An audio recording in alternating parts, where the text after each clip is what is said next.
There are so many guides on the internet right now for building your own second brain. It really is one of the most popular and practical use cases for AI. And there are also open source GitHub repos like Hermes and OpenClaw that allow you to download a second brain and get it up and running in just a couple of hours. And no matter what you do for your second brain, it's going to end up taking a very similar shape to everyone else's second brain. Typically, you have your core behavior and memory documents, you have daily logs that you build up for everything you're doing with your second brain, and then you'll usually have something like a Karpathy LLM wiki where you're building up all of the concepts and entities for your life and business, just as you're continuing to really build your second brain into your operations. So, very common structure here, but because every second brain is shaped very similarly, they also all have the same downfall. That's what we're going to talk about in this video. Because your second brain is probably rotting as we speak.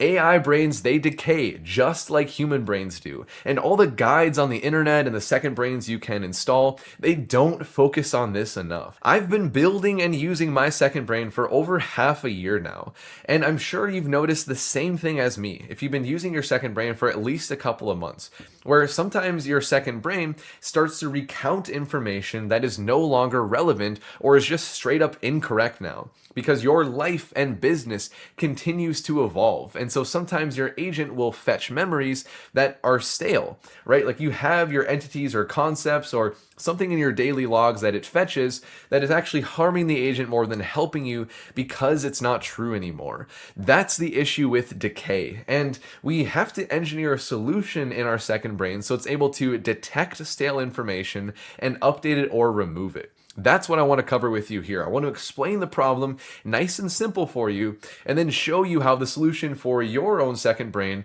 is actually quite easy to implement. Okay, so let's start really quickly by getting on the same page with what we're actually storing in our second brain and how we're building up the knowledge base for our agent. And so really, out of everything you can bring into your knowledge base, there are infinite possibilities. You can be storing memories around the conversations themselves with your second brain, having it integrate with your email and calendar, taking the transcripts from your client calls or just calls with your team, any inbound leads that you have. Obviously, it depends on the kind of business that you run, but you can imagine that for any second brain, you're going to have upwards of dozens of sources, because you can also have information around the different projects you're working on, even integrating your second brain with your code bases. And out of all of the information that you are capturing here, it's all going to be streamed into a knowledge base that typically is going to have three different components. So I mentioned these all very briefly earlier, but let's talk about each one of these, because it's important to understand how we're storing information in different ways, because that really helps us then understand how the decay works and how we solve for it. Now, if you're doing any real work with your second brain, your knowledge base is going to become massive. That's why we need a more elegant approach to store all of our information. So no matter where it comes from, conversations, integrations that we have for it, we need to build up a sort of knowledge graph of entities and concepts, and then typically you'll have a few core documents that are always loaded into the context of your agent, like the core memories, how you want it to behave, and who you are. And the issue that we have here is there's naturally going to be a little bit of duplicity of information. Because one, we need the more concise version in our core memory. That's what we have in our memory folder here, like our memory.md, soul.md, things like that. And then we also have our knowledge graph that is trying to represent everything, so our agent can search and find the smaller details when it actually needs that. But because we're storing the same types of information, sometimes the agent can get confused if it pulls a document that talks about the same things that you maybe have in your memory.md, but they might not align 100%. Those contradictions are very confusing for the agent, but at the same time, we do need to represent information in both ways. And it might also just be the case that even within the core knowledge base itself, you might have different entities or concepts that are speaking to the same thing in a different way. There's so many opportunities for mistakes here, because an agent is never going to be perfect, putting the right information in the right documents every single time. And even if there isn't a contradiction, You might just straight up have information in a document that's stale because maybe you changed a contract with a client or you changed your plans for a code base and you didn't have that conversation with your second brain, so it even had the opportunity to know that the information in its knowledge base was stale. And not to make things even a bit more complicated here, but we also have the third layer for our second brain, which is any kind of external information that we're pulling into our system. Because usually you're going to do some kinds of like research tasks with your second brain, where you'll often build up like bundles of external information that you're pulling from the internet. And even this can also contradict with different things that you have in the rest of your knowledge base. Basically, the point here is there's just so many different ways that information can be represented in your knowledge base and needs to be, and so that naturally leads to contradictions and stale information. Now, I've solved for this already, that's why I'm making this video in the first place, but the biggest failure mode that I saw personally as I was building my own second brain is the information that is given to the agent right away contradicts what the agent pulls later in the conversation. Let me show you an example of this here.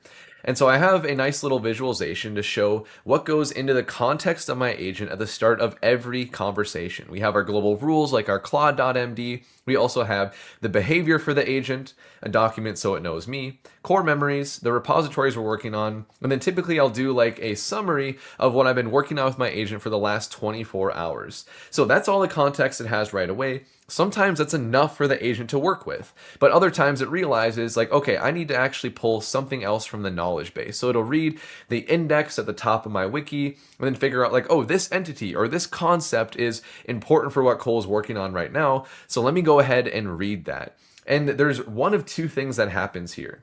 Either the agent forgot to update something in the memory.md, so the information it pulls is actually more relevant, but there's a contradiction there so it gets confused, or it's the other way around, where our core memories are fully up to date, but then it pulls something from an old document, outdated information, and maybe it decides to go with that instead of what's in the memory.md. You really don't know what the agent is going to choose, which is why we can't have stale or contradictory information at all. It's just a big no-no because we can't always rely on the agent being smart enough to realize that this information is bad. The sponsor of today's video is Granola, the AI notepad for people who live in back-to-back meetings. And this slots in perfectly with the second brain because the whole system is only useful if we capture the knowledge. And the hardest knowledge to capture is the conversations, the planning calls where the decisions are made. And Granola is the platform I use to catch all of that. No bot ever joins your calls. It simply transcribes your computer's audio in the background so you can be in Zoom, Google Meets, even in person. So I just jot down rough notes like I normally do in my meetings, and then after the call, Granola enhances that into a clean summary with decisions and action items. And this is where it feeds directly into my second brain because Granola has an MCP connector, so my agents can query my meetings directly. So for example, I can ask, what did we decide about using subagents for research in the meeting? This is something that I know I have answered in one of the notes in Granola. And so we'll see that it's going to call the MCP server, so it's going to query my notes, and I'll come back once I have the answer. And there we go, we got the perfect answer. This shows us that Granola can turn all of our meetings into structured knowledge for us to use with our agents. Granola is free to use, and new users get 100% off their first month. I'll have a link in the description. And this is what leads to the rotting of your second brain. Different files speaking to the same information in different ways. And let me show you a practical example of this now. So like I said, the second brain for this video is fictitious. I can't really show you all of the intimate documents in my own second brain. I hope you can understand, but what I built here is a real representation of the problems that I have actually encountered myself. And so this second brain is for Dana. She runs NorthPath Automation, an AI automation agency. And one of the things that she does with her second brain is she uses it to help her manage all of her different clients, like Harbor Point Foods, and right here we have Northwind. This is one of her automation clients. And so she sets up contracts with her second brain, sends invoices, plans out the work. And so she's having a lot of different conversations with her second brain throughout the months she's working with this client. And usually when you're working with a client, the scope of work changes. Like maybe you're charging a $4,000 a month retainer at first, but then you finish that first set of work and you build out some more things. and maybe your retainer goes to $9,500 per month. And the problem here is Dana is using her second brain to work with Northwind as the contract is changing. So in her core memory.md, something went stale and it got stuck at $4,000 per month, even though in a daily log it went up to $6,000 a month. And then she had a conversation later where she told her second brain it went up to $9,500 per month. Now, oftentimes your agent is going to update the memory.md. It should be smart enough, but it's not a guarantee. And so now Dana is stuck with this system where the second brain is sometimes going to pull from this file or this one. You never really know. You can't trust it to have the right dollar amount for the contract with Northwind. And take a look at this. I ran it through a real test here where I have this script that asks the agent a single question and it'll go and search through the knowledge base. So I asked, what do we charge Northwind Logistics? And you can see that it's kind of smart here. It knows that $4,000 a month is in the memory.md. That's what's loaded in right away. But then it found the daily log file that said that it's $6,000 per month.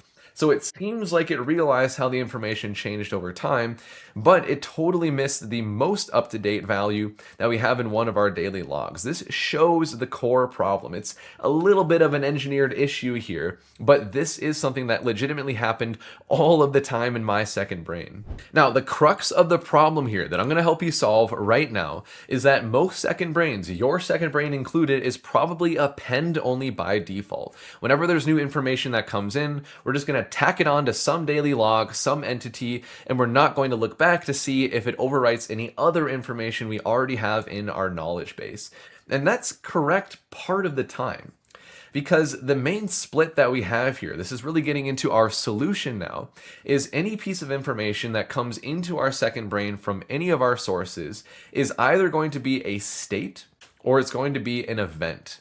An event is something that happens, and that really should be append only. Because we delivered some contract or we decided to build something in a code base, like that is just going to be added on to everything else we've already done for that client or with that code base. But if it's a state, like here is our rate, here is our roadmap, anything like that, we need to replace anything else in the knowledge base that is now stale. So there's this decision whenever we're ingesting information, figuring out what path do we have to go down for this piece of information. And this is what's missing from most second brains. Cool, so now as promised, I'm gonna show you the solution, how we can build this process without you having to change anything else in your second brain, because I don't want to make this a huge chunk of work for you. I just wanna show you how you can build this in. So every single time you're ingesting new things in your knowledge base, your second brain is able to pick the path here and make sure you don't have any stale information in your knowledge base. And to make this as easy as I possibly could for you, I packaged up my workflow that I went through on my own second brain in a skill. So I'll show you how to download this in just a little bit, but it is the step-by-step process to perform an audit. And so this is going to have your second brain look at its own knowledge base, identify any information that is already stale and help you correct that, and then build in the state or event decision for everything coming in going forward. So I'll start by showing you how to install this, then I'll explain the process more as the skill is running. And so this skill can be found within the skills GitHub repo that I published recently. This is where I put all of my core skills that I use every single day. I'm going to keep building this out as well. But anyway, it's just 2 commands to install this for Claude Code, and then you have all of the skills, including the second brain audit. So yes, I am making this specific to Claude Code because that is my daily driver, but you can also just manually install these skills for other coding agents if you would like. And so it's just 2 commands to install everything. Within my Claude Code, I already ran both of them here. Don't ask me why my Claude Code is black and white, by the way. I have no idea what's going on right now, but everything's still working, so I'm just going with it today. So anyway, once you have it installed, you do /plugins, go over to install to see what you have already, and there we go. I have the Colmadine skills right here. So once you have that, then you can do /second brain audit. And so this you want to run with Claude Code or whatever coding agent open in your knowledge base, because it's going to go through all the files that we have here and then help you build out the process of splitting into state and events as well. So I'm going to go ahead and run this. and I'll come back once we're in the middle of the process here. So you can see right away, just a couple of minutes of running this, it already identified that northwind discrepancy that we have between our memory.md and our different daily log files. And so it's figuring out all the things that we should fix now and then helping build the process to prevent it going forward. Now, I do encourage you to be careful with this skill. You want to make sure that you're guiding what's changing in your knowledge base so you're getting rid of the things that are actually stale and keeping the information that is relevant. And so just use the skill as a starting point, because it's going to say, like, here's what I found that's stale, and then here's how we can build out this process. And so given that, let's get a bit more into how this really works. So I let the skill run for a while, and you can see that it stopped here before it actually changed anything in my knowledge base. I built it in very deliberately because I don't want this to wipe stuff in your knowledge base that shouldn't have been removed, right? Like, you're trusting me with this skill. I want to make sure that you're in the loop where you need to be. And so I can have it convert the file, but I'll actually just show you one example of something that's already converted with the skill, and then what it looked like before. So this is Northwind Logistics without any kind of conversion for the state and events. And so we have the core information on the company, the engagement, and the notes. And like, these are the things that can go stale at any point that might contradict with another document in our knowledge base or our core memory file. Now with Harbor Point Foods, another mock client here, this is an example of a file that has been converted. So the skill ran on this and it created the state and the log. And so what we have right here is everything that could go stale, and then all of the events that took place that are never going to go stale, because it's just a record of here's what happened at this time. And you can see that everything is time stamped as well, so that the agent, when it reads this, knows, like, this is an event that happened a really long time ago, so we probably shouldn't care about it. These are the things that I know are current. Now, of course, the big caveat to this entire process is you are relying on the agent properly identifying, is this state that needs to maybe edit something here, or is it an event that we are just appending?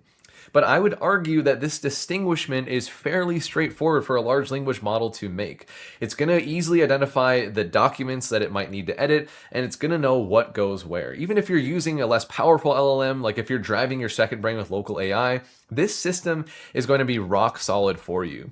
And of course, you don't have to use the skill that I gave you. Even if you just wanted to, take this idea, give it to your second brain and tell it to implement it, it's going to be able to knock this out of the park, because it's simple in the end. We're just splitting every single piece of information into two different possibilities here. Basically, you can think of this framework as just giving the agent a mental exercise to go through every single time something comes into your knowledge base. You're forcing structure here, which is much better than the alternative. The first solution I had for my second brain is basically I told it to write a date next to every single piece of information going into my knowledge base. And let me tell you, a request like this with no structure or mechanism, it did not work well. Only 8% of the time, at least within like a single test set that I grabbed, did it actually comply with the convention or identify any kind of stale information. So I thought that if it dated everything and I told it to use those dates to figure out things that are stale, I thought that that would work well, but it barely ever actually worked.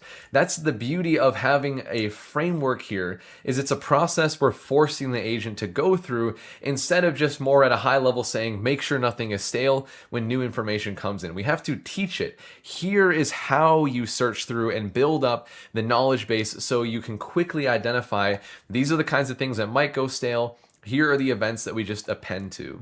And so whether you want to use the skill or just take the ideas that I have here, I would encourage you to go through this process. I haven't had this running a super long time on my second brain because I figured this out more recently, but just in the last couple of weeks when I've had this, it's made a huge difference for how often my agent pulls stale information. It basically never does it anymore because I did the audit and fixed everything I already had, and now going forward, things have been very sharp.